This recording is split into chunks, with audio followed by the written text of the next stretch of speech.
What's going on, guys, and welcome back to Top 10 Nerd. I'm your host for today, Taylor McWatters, and Quicksilver is making waves in Disney's Wandavision. But just who is this silver speedster? Which universe is he from? Where does he come from? What's going on? Well, Pietro Maximoff made his first comic book introduction back in Xmen issue 4 back in 1964. And he's the twin of the Scarlet Witch, Wanda Maximoff. And if you mess with her, you now gotta deal with him because they're really close. And sometimes they may be a bit too close, but we'll get to that. That being said, here are the top 10 worst things that have ever happened to Quicksilver. Kicking off the list at number 10, his childhood. One of the origin stories for the twins involves them being experimented on from Loki's scepter. Another one of those origins is when they were raised by a cow. Yep, you heard me, I said a cow. Bova Ayrshire was one of the few new men who stayed behind after her creator left to go back to space. So basically, she's this evolved cow created by the High Evolutionary as one of his new men. Now, these animals that are given humanoid form and a pretty smart brain to go along with as well, their purpose was to be this nurse or caretaker for other new men and the Knights of Wundagore. Then a pregnant Magda Lensher came along the Citadel after leaving her husband and had Wanda and Pietro and left them with the new nice cow lady. Now, eventually Bova gave up the twins to the Maximoffs who lived down the mountain, and even Miss America and the Wizard declined the twins. So nobody wanted these poor twins.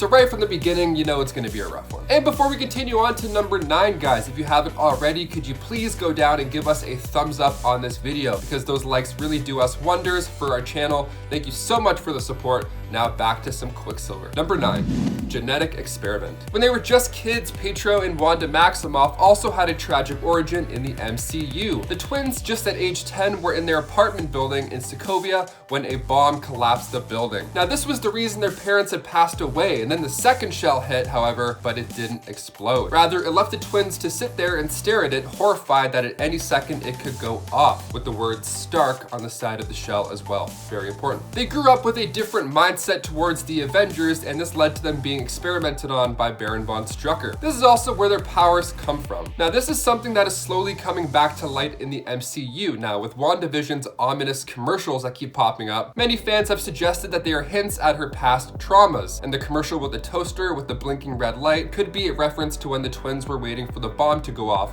when they were kids. I suppose it's not very easy to forget something like that growing up. Now, with the last 2 episodes just around the corner, we finally get to see what's going on in that magical mutant brain of hers. Number 8, forced to join the Brotherhood of Evil Mutants. Pietro follows his twin sister Wanda everywhere. He is extremely protective, and if she wants to join a Brotherhood of Evil Mutants, well, I guess he has to come along for the trip to make sure everything goes well. I guess. Since their first appearance in X-Men issue 4, Wanda felt like she owed Magneto because he saved their lives. But Quicksilver can't really disagree and leave her, no way. So he's like, whatever, screw it, I'll join as well. Although he makes it very clear where he stands with their ideas. They didn't do much with the Brotherhood of Evil Mutants, or at least Quicksilver tried not to do much. Like when Magneto wanted to nuke a country, Quicksilver steps in and opposes him. Number 7, depressed. In the Son of M storyline, Quicksilver is not having an easy go. See, he fell into a deep depression after losing his powers and his sister and his reputation all at the same time, which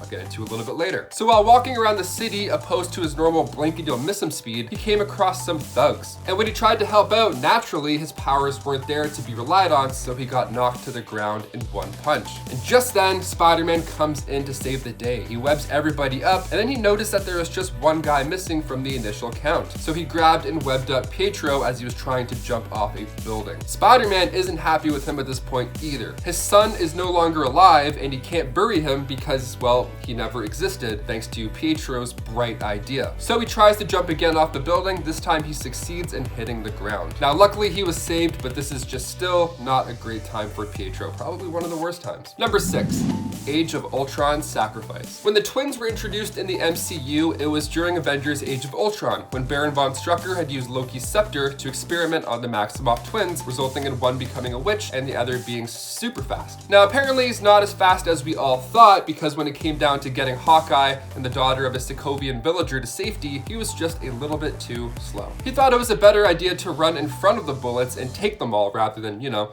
just zip them to safety. It didn't help that 1 year earlier we saw it in theaters, Evan Peters' version of Quicksilver in X-Men Days of Futures Past, and he was having a great time. He was pushing bullets out of the way with ease, he was making guards punch each other, he was trying out soup while he was doing his job. It seemed like a breeze, and he was rocking out to some music the entire time as well. But then Joss Whedon came in and decided to not make him as fast or powerful as that Quicksilver that we all kind of got used to, and then we see Aaron Taylor Johnson as Quicksilver die in just one movie, just like that. He's like, hey, nice to meet you. I'm Aaron Taylor John. Okay, and I'm out. Awesome. See you guys. Have a great set. Cheers. Number 5, Marvel zombies. If there's one thing we know now in 2021, it's that a virus can spread pretty damn fast. Hence why I'm in my closet instead of in the studio. We're trying our best here to keep clean and keep things moving, but this world makes it hard to do so because of this virus. And in a world where we're trying to slow that spread speed down at all costs, a guy like Quicksilver would be the opposite when it comes to help. So in Marvel Zombies, Quicksilver is actually part of the group sent to Earth to battle these zombies, but when he comes across Scarlet Witch in danger, he runs over to help her out, only to find out it's actually Mystique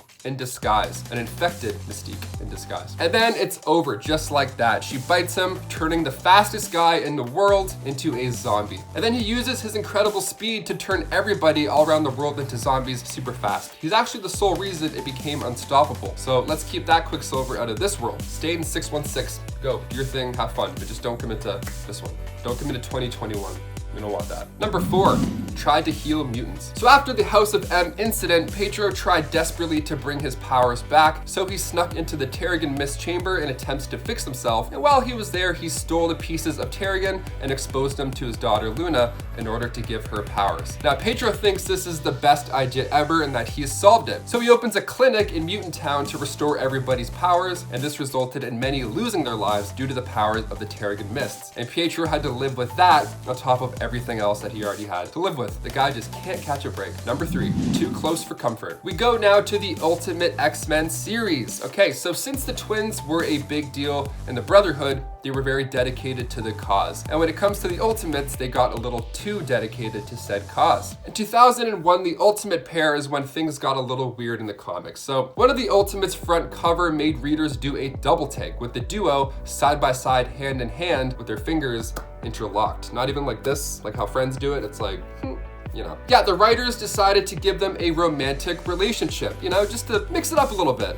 Why not? They were always pretty close from their first issue. I mean, even Pietro told Toad that he was chewing too loud in front of his sister, so that was fine. But then it's when this came into the picture, things got weird. When Mark Miller brought them over to the Ultimates, it got a little crazy, and he was pretty defensive about Wanda to Captain America because, well, Cap was suggesting Wanda wears less revealing clothes to make an example, all because Captain America was suggesting that Wanda was a little bit scandally clad for the job. But when Quicksilver backs her up, it's more of a romantic way, which I feel like we could all have gotten without, you know, we don't want to see this version of Quicksilver, I don't think. Bring back the zombie one. I mean, anything's better than this weird thing. Even Captain America's face in that comic, he's like, oh. Now this also happened to end with Quicksilver unable to catch bullets fired at Wanda, and then one of those bullets ripped through his hand, taking out his lover slash sister. I mean, sure, that's one way to write somebody out of a relationship. Number 2, he lost his powers. When Wanda lost control of her powers during the House of M storyline, she was taken in by Magneto, who had asked Xavier for his help. So the Avengers and the X-Men met up to try and figure out a solution here. So at this meeting, they had talked about ending Wanda's life in order to ensure nobody else gets hurt or wiped out. So Quicksilver heard about this idea and ran to tell Magneto, but Magneto even thought, you know, maybe they're right. Maybe this is the best case. So Quicksilver went and convinced Wanda to use her powers in tandem with Xavier's telepathy to warp reality and create this new world where everybody is happy. This world being led by Magneto, with the twins literally being royalty. This world eventually started crumbling when Layla Miller used her powers and several heroes began remembering real life. They believed Magneto to be responsible, but they ended up tracking it down to Quicksilver and how it was his idea in the first place for Wanda to do this. So Magneto lashes out at the twin and Wanda restored reality, but this time with most of the mutants depowered, including her brother Quicksilver. And finally, number 1, dead and back again. In that House of M storyline, we see a mentally unstable Wanda Maximoff, and she created this new world where mutants are now the main bread and butter, and humans are the minority. Magneto, upon first realizing how this happened, blames Quicksilver for convincing Wanda to change reality. So he lashed out and crushes Quicksilver with the body of a Sentinel. Now he did this to get back at Pietro for abusing his dream, and then Scarlet Witch showed up and quickly revived her brother, but the fact that Magneto chose to strike down his own son, I mean, that idea lasts forever, no matter which reality you're in. Well, guys, there you have it. What are some of your favorite Quicksilver moments in the comics or in the movies? Let us know in the comment section down below. And always, thank you so much for tuning in to Top 10 Nerd. I've been your host, Taylor McWatters. You've been you, and we'll catch you in the next one.